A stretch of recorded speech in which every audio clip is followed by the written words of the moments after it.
Olá, turma! Estamos de volta para dar continuidade ao conteúdo da nossa disciplina na unidade 4, tipos de imagens. Os objetivos dessa aula hoje são conhecer os tipos de imagem, conhecer o software CorelDRAW e suas ferramentas básicas. Ela foi dividida em 4 tópicos e nosso roteiro vai englobar imagens bitmaps, imagens vetoriais, formatos de imagens e CorelDRAW. Mas antes de nós falarmos das imagens bitmaps, é importante que vocês saibam quais os tipos de imagens existentes. Nós temos dois. Nós temos as imagens bitmaps e vetorial. São esses os dois tipos de imagem. E o que vai determinar os tipos de imagem é exatamente a extensão em que essas imagens serão salvas. Por quê? Porque dependendo da extensão, elas terão uma quantidade ou um tamanho de armazenamento maior ou menor, certo? Mas na aula de hoje, nós iremos destacar as imagens de tipo GIF, as imagens JPEG, as imagens BMP. Pois bem, nós vamos falar das imagens bitmaps de um modo geral. O que elas são? Bem, para que vocês entendam, imagens em bitmaps são imagens mapeadas por bits, certo? Basicamente são isso. E essas imagens mapeadas por bits, elas são necessariamente obtidas através de fotografia digital ou escaneada. Então, qualquer que seja a imagem que você capture de forma digital, ela será uma imagem bitmap, ok? Elas vão sempre estar organizadas em uma série de linhas e colunas formadas por pontos. Esses pontos são conhecidos por pixels. Então, qualquer imagem que você enxergue, que você consiga visualizar em um monitor, em um computador, seja qual for o dispositivo, são inúmeros pontinhos, inúmeros pixels que vocês que estarão formando essa figura que está sendo exibida, certo? E esses pontos, não esqueçam, são formações de linhas e colunas, ok? O pixel, que é essa unidade de medida, deve ser familiar a vocês. Com certeza, olhando os detalhes e as propriedades das imagens que vocês visualizam na tela de um computador, vocês vão se deparar com esse termo. Porque os pontos, eles são os pixels de altura, os pixels de largura e os pixels de profundidade da figura. Em breve, daqui a pouquinho, a gente vai conhecer o conceito dessa profundidade de uma imagem. E não esqueçam que essa unidadezinha de medida, o pixel, é o menor elemento de uma imagem. Então, quanto mais pixels uma imagem vai ter, mais pontos, significa dizer que mais pontos a formam, certo? E esses pontos são conjuntos de linhas e colunas, não esqueçam, ok? Na página 61 da apostila, vocês vão verificar a gravura de pixels de uma imagem bitmap, né? Ele tenta mostrar para vocês o que é a altura, que é formado por esse eixo Y, a largura, que é formada por esse eixo X, e a profundidade, que seria o que demonstra o Z. E o pixel é exatamente cada elemento, é uma unidade de uma imagem, ok? Quando nós falamos em profundidade, lembrem-se das cores, tá? Das imagens. O número de cores que uma imagem é capaz de produzir é o que nós chamamos de profundidade. E esse número de cores é medido em bits. Então,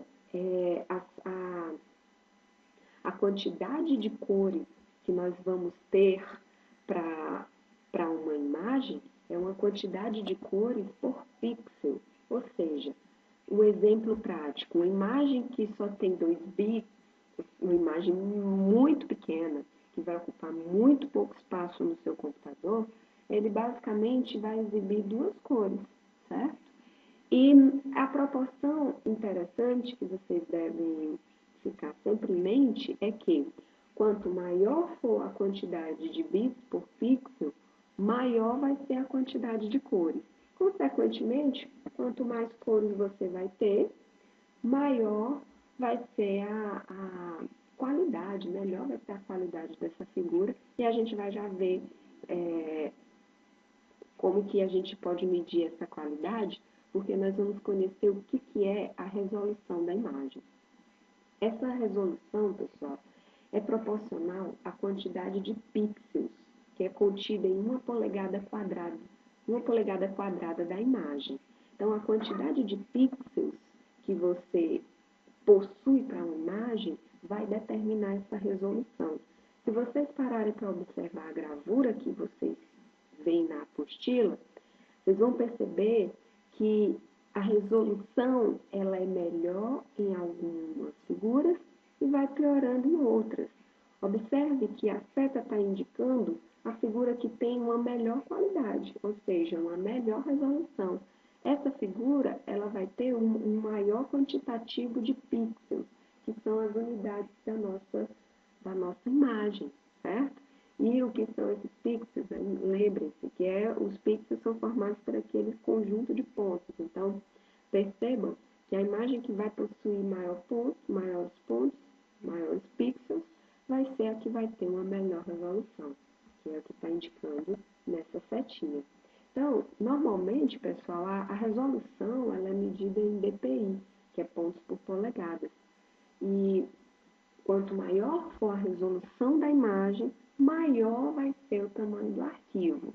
É interessante que vocês, na prática, podem observar isso quando vocês tiram alguma fotografia digital. Procurem tirar uma fotografia digital de uma câmera de menos pixels que outra. Normalmente, a câmera que vai ter, sei lá, 8 pixels, ela vai tirar uma foto com uma determinada qualidade e uma determinada resolução. A de 12 megapixels, ela vai tirar uma foto de melhor qualidade e a resolução vai ser bem melhor. Consequentemente, o tamanho do arquivo no computador vai ser ainda maior. Certo? Vocês podem verificar isso quando vocês fazem uma comparação com o tamanho e a qualidade das imagens digitais que vocês captam das câmeras. E em relação às imagens de websites, que é o que nos interessa, elas não precisam ter mais que 72 dpi, porque senão elas vão ter um tamanho muito grande. E tamanho muito grande vai pesar muito no seu site. O ideal é que, quanto menor o tamanho das imagens do site, melhor. Fique atento à qualidade da imagem do seu site. A gente viu que quanto maior for a resolução, maior vai ser o tamanho.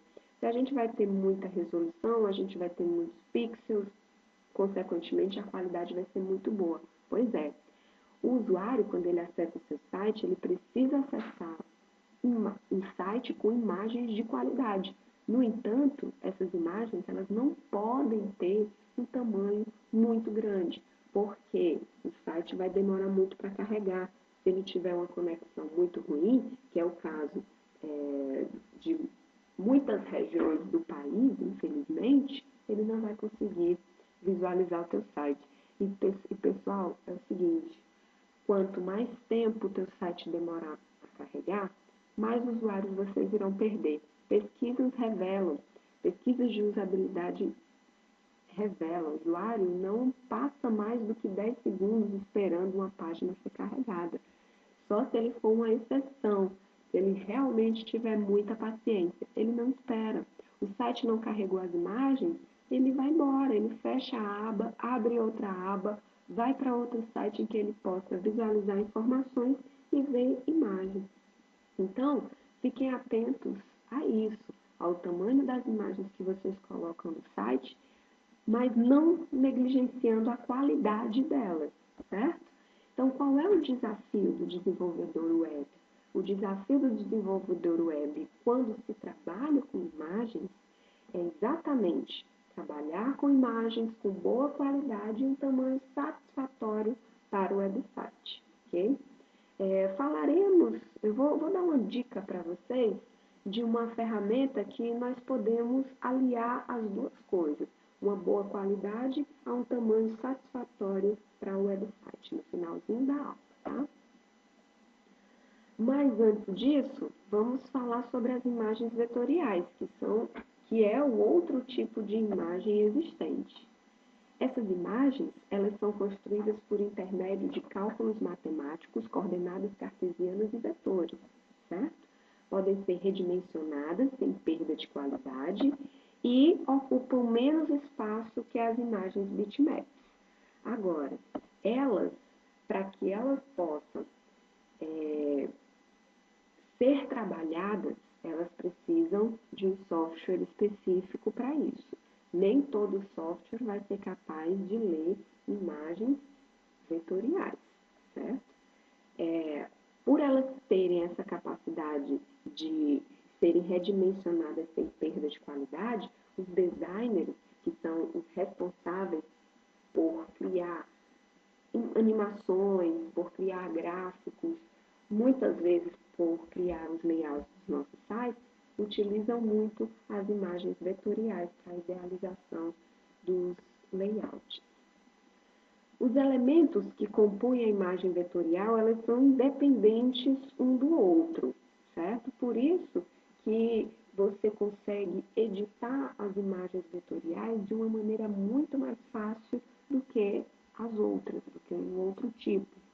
E essas imagens, elas não possuem qualidade fotográfica. Então, se você necessita fazer uma impressão, se você precisa trabalhar com imagens vetoriais para sites e tudo mais, vocês vão ter que utilizar de outros recursos, vocês vão ter que converter essas imagens vetoriais. Falaremos disso em breve. Não esquecer que elas são facilmente editáveis, exatamente porque os elementos são sobrepostos e independentes uns dos outros. O design, ele tem uma facilidade muito grande de mover um elemento numa imagem vetorial e de transformar aquele elemento, agregar outros elementos, fazer qualquer tipo de edição nesse tipo de imagem. Certo? As imagens vetoriais na web, elas são mais usadas para criação de botões e elementos gráficos. Nós temos um exemplo na apostila de imagem vetorial. Os designers, quando solicitados para trabalhar com alguma imagem animada, com alguma ilustração gráfica e alguns botões que o site irá precisar, eles são sempre acionados e eles procuram sempre trabalhar com esse tipo de imagem, certo? Que é a vetorial.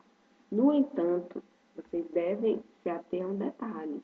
Para utilizar imagens vetoriais na web, a gente deve convertê-las para bitmap, ok? Sempre vocês vão ter que fazer isso, porque o bitmap é que vai ter uma boa qualidade fotográfica e vai trabalhar com formatos que são, de fato, adequados para um navegador, ok?